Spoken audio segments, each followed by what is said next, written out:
Fala, meu amigo advogado, neste vídeo nós falamos sobre áreas do direito pouco exploradas. Nós entrevistamos um advogado que ele conta detalhes de como ele iniciou em um escritório especialista em projetos de alto valor focado em energia eólica, ou seja, grandes negócios, até os dias de hoje em que ele atua como direito digital. Também atua na parte civil, em outros contratos, mas atua principalmente em startups, em LGPD, enfim, outras promessas aí do direito, algumas coisas que já estão muito fortes. Ele conta detalhes deste processo de transição e as áreas que ele enxerga que são pouco exploradas e as oportunidades do direito. Lembrando a você que este é um corte do TreeMind Cash que nós gravamos semanalmente com advogados de diferentes áreas de atuação. Nesse episódio a gente entrevistou o Danton Zanetti. Ele que é advogado, professor e coordenador de um curso de Direito Digital de pós-graduação, sócio fundador, um pouquinho mais de 5 anos de um escritório de advocacia que já é referência no direito empresarial, atende grandes empresas, e ele conta nesse podcast detalhes como, por exemplo, áreas do direito pouco exploradas, como captar clientes no direito empresarial e marketing jurídico, dá detalhes da trajetória e o que fez o escritório dele se tornar uma referência. Vale muito a pena você dar uma olhadinha neste corte, mas já vou deixar aqui em cima para você o link do episódio completo, para você deixar separado depois do corte, dar uma olhadinha na íntegra. Então, vamos ao episódio. Bom, a gente vai cair direto aqui em áreas do direito pouco exploradas, tá, Danton? Muito advogado recém-formado, até os mais antigos que resolvem mudar de área, pesquisam sobre isso. Por isso que a gente sempre traz isso para a pauta aqui, né? Áreas do direito para atuar, áreas do direito pouco exploradas, algumas variações de palavra-chave. E aí, em razão da sua expertise, inclusive você estava dizendo aqui nos bastidores, que eu não citei na sua bio, que você teve uma passagem antes de montar o seu escritório, né? 5 anos, em um escritório que era especialista em energia. Né? Então eu não vou antecipar aqui, que eu queria que você contasse um pouquinho. Era uma mega energia positiva assim dentro? Não, ele vai contar. Ambiente de trabalho. E aí hoje, depois de quase 10 anos, você vem para um escritório, direito digital, especialidades completamente diferentes. O que você pode falar um pouquinho sobre áreas do direito pouco exploradas? O que você consegue enxergar do direito que mudou alguma coisa de lá para cá? O que você está vendo, né, de áreas do direito aí? Mudou e mudou bastante. Eu acho que talvez esse seja um dos meus méritos, assim, de ter visto essa mudança um pouco antes dela, logo no início dela começar a ocorrer. Como você comentou, eu advoguei 5 anos num escritório depois que eu me formei, e o escritório tinha essa atuação bem tradicional, vamos dizer, apesar de ser um ramo do direito bem pouco comum, né? Um nicho aí, que era o direito energético, o direito da energia, de infraestrutura, enfim. Então, nessa época, eu trabalhei muito com contratos, na parte contenciosa, né? Eu não elaborava os contratos, mas discutia quando acontecia algum problema jurídico, né? E esses contratos eram contratos de infraestrutura, de montagem, né, de instalação, de obras no geral para a instalação desses parques eólicos, principalmente, de energia eólica. E eram contratos extremamente pesados, contratos grandes, volumosos, e os valores eram assustadores. Assim, eu lembro que quando eu comecei a trabalhar, a gente fica pensando assim, poxa, mas esse contrato aqui vale X milhões. Se eu fizer errar uma vírgula aqui. Se eu errar uma vírgula aqui, eu vou passar o resto da minha vida pagando pelo erro, né? A responsabilidade civil do advogado, a gente já se preocupa. Cada torrezinha daquela lá é uma dezena de milhões de reais. Sim, elas são bem caras. E é engraçado falar sobre isso, um pouquinho de curiosidade aqui. Uma vez eu fui cumprir uma liminar num Porto Seco, lá em Santos, e é óbvio que não tinha como sair lá do Porto Seco com nada, né? Eu só levei o oficial de justiça para falar, isso aqui vocês têm que devolver agora e tudo mais, né? E formalizar os atos. Mas, por exemplo, essas torres, elas só podem trafegar em vias, em rodovias, enfim, num horário específico, de madrugada, assim, porque os caminhões que transportam são tão largos que você não tem como fazer isso no horário normal, senão você emperra o trânsito todo. Mas voltando aqui, o escritório tinha essa atuação bem tradicional, né, direito empresarial, contratos, enfim. E na época a minha área de pesquisa e de atuação era o processo civil, então eu me dava muito bem com esses processos, mas de quebra fui aprendendo bastante sobre contratos, ainda que por osmose, porque eu não fazia os contratos, mas lia e brigava com eles ali, né? Em juízo. E daí, quando eu abri meu escritório em 2015, na verdade, não, 2016, início de 2016. Os preparativos foram em novembro e dezembro de 2015. Então, eu comecei a pegar algumas demandas contratuais do consultivo. Isso para mim foi uma mudança completa de carreira, porque eu já era especialista, tinha pós-graduação em processo civil, adorava processo e comecei a atender clientes que me exigiam uma atuação extrajudicial. E daí que eu comecei a ver como que o direito empresarial funcionava ainda mais de forma profunda, porque aí você está num contato direto com o cliente. Você fala com o cliente, não com o juiz e não com a outra parte. Isso me abriu a cabeça na advocacia e me chamou muita atenção para o consultivo, porque infelizmente a gente vê que o judiciário é muito moroso, é difícil você ter uma atuação judicial consistente, né? Porque teu cliente quer resultado e muitas vezes não depende de você esse resultado. Você faz o melhor trabalho possível como advogado, você elabora uma petição inicial, recursos super bem fundamentados, mas o resultado às vezes não vem e não é culpa do advogado. Isso é frustrante para muita gente. Eu já ouvi esse discurso com outras pessoas também. Então eu me satisfiz muito nessa virada de chave, de carreira, e pivotei. Deixa eu ver se eu entendi. Nesse momento que você tinha ali, que você estava, né, num outro escritório advogando, você não percebia que você estava tão pró-cliente, né? Você tinha muito mais dependência externa, fatores externos, governo, enfim, os contratos eram muito amplos. Aí quando você fala que vira a chave, fala assim, cara, eu quero focar mais no cliente, quero ganhar dinheiro de uma ponta direta aqui no extrajudicial, que é o que você colocou, basicamente isso, né? Sim. Agora, nessa jornada, geralmente a gente pula algumas coisas que são tipo a visão e aquilo que dá certo e aquilo que não dá. Você saiu direto e foi para contrato e se manteve? Teve, por exemplo, áreas que você pensou e não idealizou, ou que você colocou para dentro e não funcionou, não deu certo, ou que você desistiu? Como é que foi essa transição assim? Tem os bastidores, né, Guilherme? Sim, tem o tombo, né? Tem vários. Mas o importante é cair e levantar e continuar em frente, né? Porque sendo bem sincero, quando eu abri escritório, eu não tinha muitos clientes, né? Eu fiquei 5 anos dentro de uma estrutura, então você não tem tantos contatos externos, as pessoas não te veem como um advogado que elas podem contar. Elas sabem que você é um advogado, às vezes até um bom advogado, mas que você tem a tua área de atuação, né? Exatamente.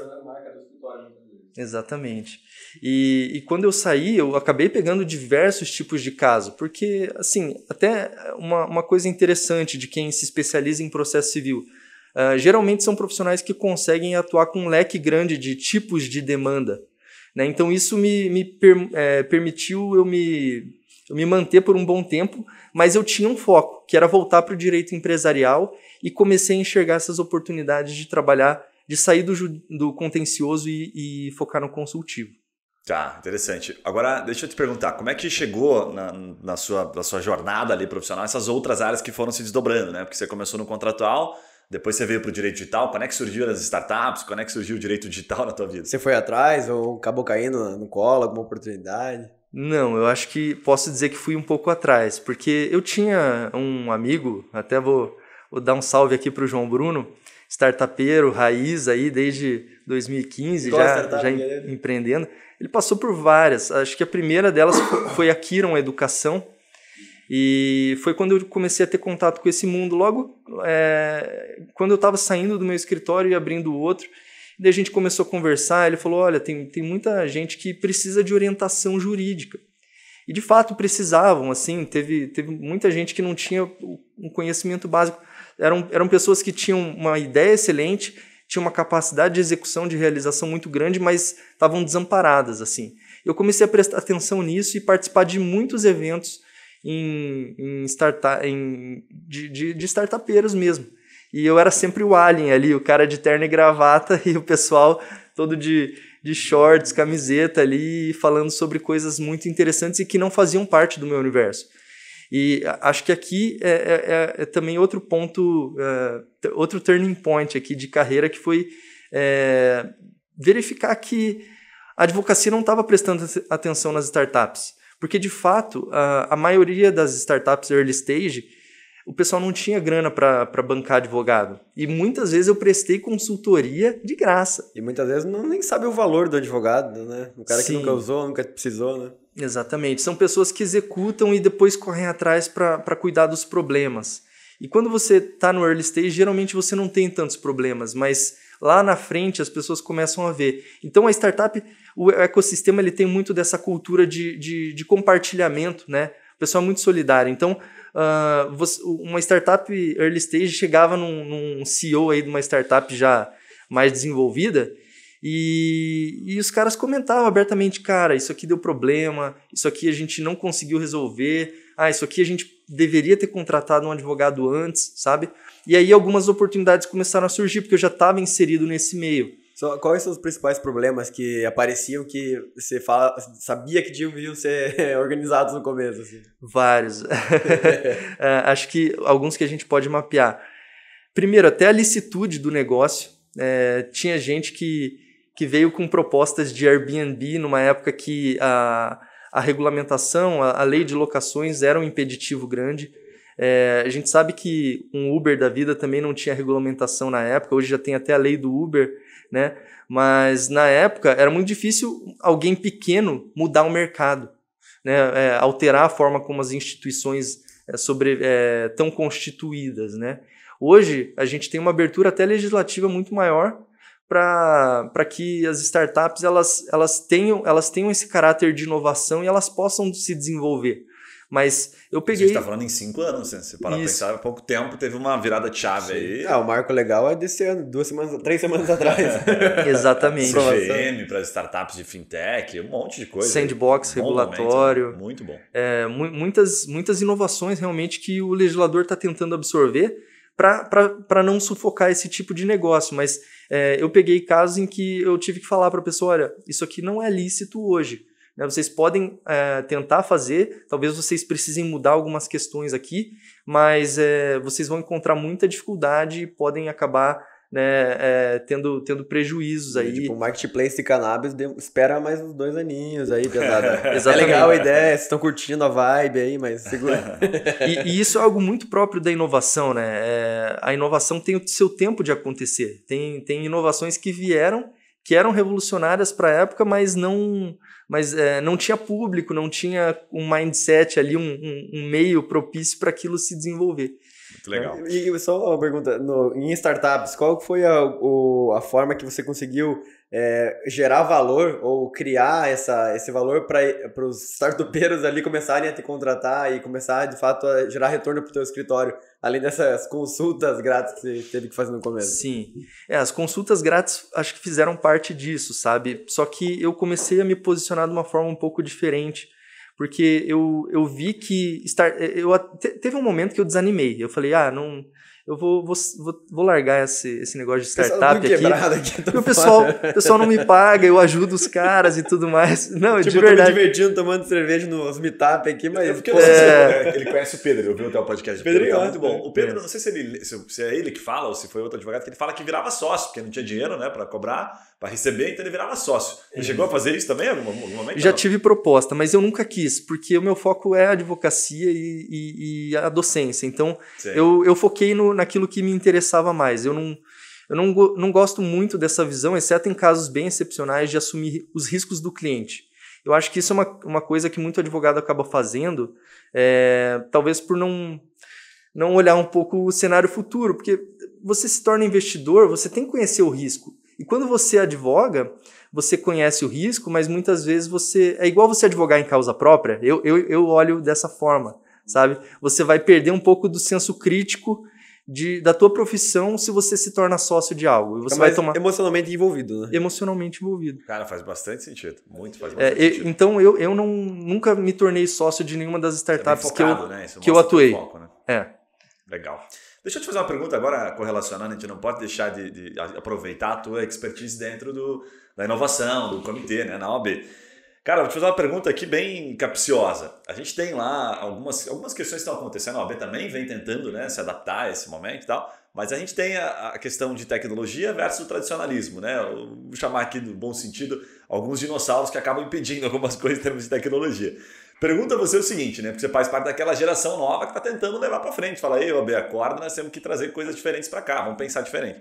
Para onde que está caminhando, cara? O que você pode falar sobre assim, o que a OAB tende a flexibilizar? Porque nos bastidores parece que tem bastante coisa acontecendo, mas na mídia toda vez que sai uma startup, esses dias mesmo saiu uma notícia da startup que tinha sido, né, de alguma forma investigada, tinha sido, acho que alguém conseguiu impedir. Vamos gerar algum fake news, alguma treta com a OAB, só para dar uma... Não quero gerar uma polêmica, mas conta pra gente um pouquinho internamente.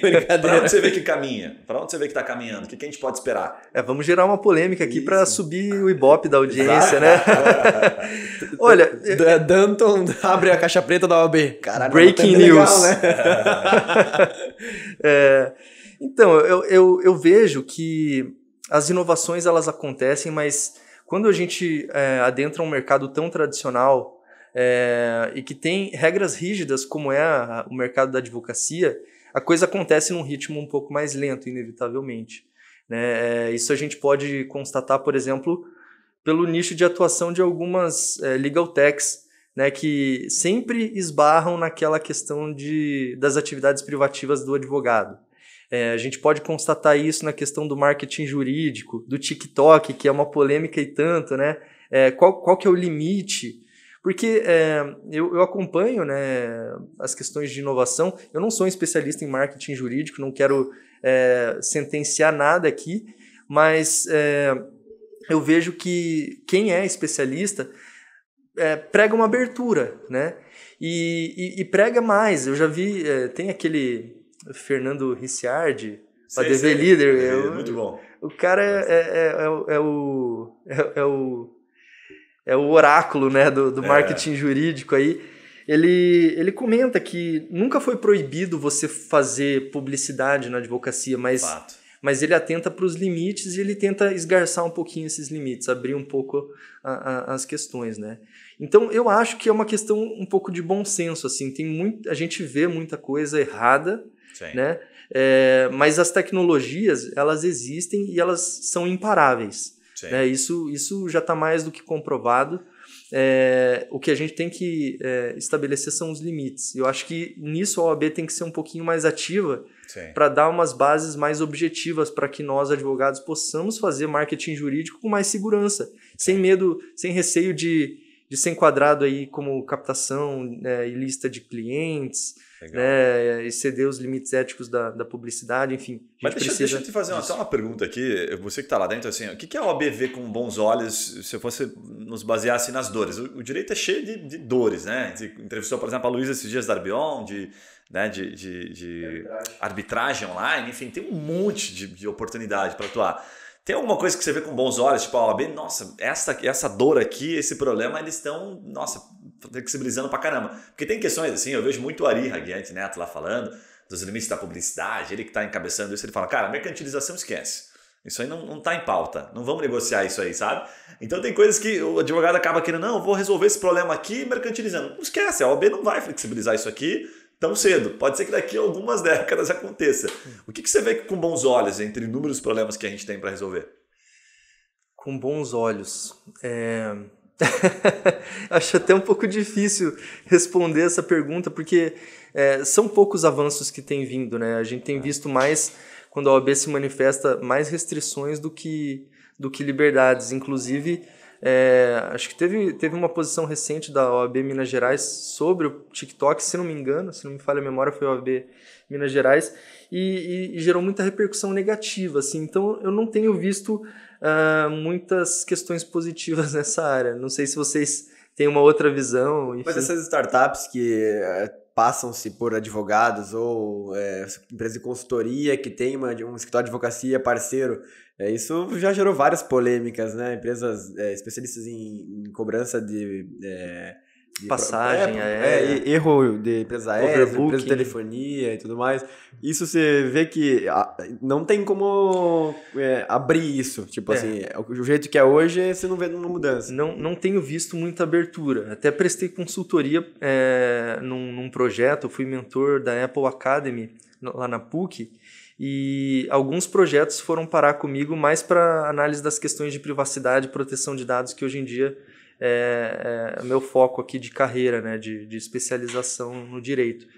E nessa consulta eu acabei adentrando também nessa questão da legalidade, porque se você não tem... Eles queriam fazer um sistema autônomo, assim, sem advogado, sabe?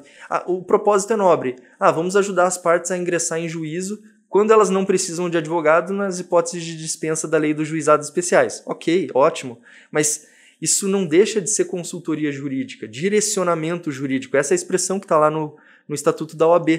Então, eu perguntei para eles, mas o que vai ter lá? Vai ter modelo de petição inicial, vai ter uns artigos de lei, enfim. Não dá, porque isso é atividade privativa, da advocacia e a OAB não vai permitir isso. Eu não vejo uma flexibilização nesse ponto. Né? Muito bom. Então, dei umas recomendações ali para eles, principalmente de vinculem um advogado à plataforma de vocês. Aí vocês conseguem, né, superar esse obstáculo. Sim. É bem legal a tua transparência também. Tipo, cara, não tô vendo muita coisa aqui. É isso aí, ó, o B é assim, ponto. Não adianta você ficar brigando às vezes, né? Tentando falar, não, vai por esse caminho e tal. Pode ser que daqui a pouco mude. A coisa acontece, né? Vira uma chave e fala, porra, muda a presidência, muda alguém lá importante. E algumas coisas que estão sendo votadas, tipo limites da publicidade, que tá para sair a qualquer momento. Pode ser que isso puxe outras questões, né? Então tem bastante coisa para acontecer de fato. Agora, se você gostou desse corte, tenho certeza que você vai gostar de outros 2 conteúdos que eu vou te recomendar que fazem muito sucesso aqui. Mas antes disso, não esquece, já se inscreve aqui no nosso canal, deixa o seu comentário, a sua crítica, a sua dúvida, a sua sugestão, ativa o sininho para você ficar sabendo sempre que a gente trouxer conteúdos como esse. Os 2 vídeos que eu recomendo, o primeiro deles a gente fala sobre Growth Marketing. Growth Marketing é uma definição de estratégias diferentes, aplicadas também ao marketing jurídico. Tá muito legal esse vídeo. E o segundo é sobre quanto ganha um advogado. Olha que bacana, um assunto bastante polêmico. Esse advogado ajuda a gente a discorrer sobre as diferentes áreas de atuação dentro do direito e as diferentes formas e os níveis que os advogados têm dentro do escritório. Tá muito legal esses conteúdos. Dá uma olhada neles, depois me diga o que você achou de cada um deles. Um abraço e a gente se vê nos próximos vídeos.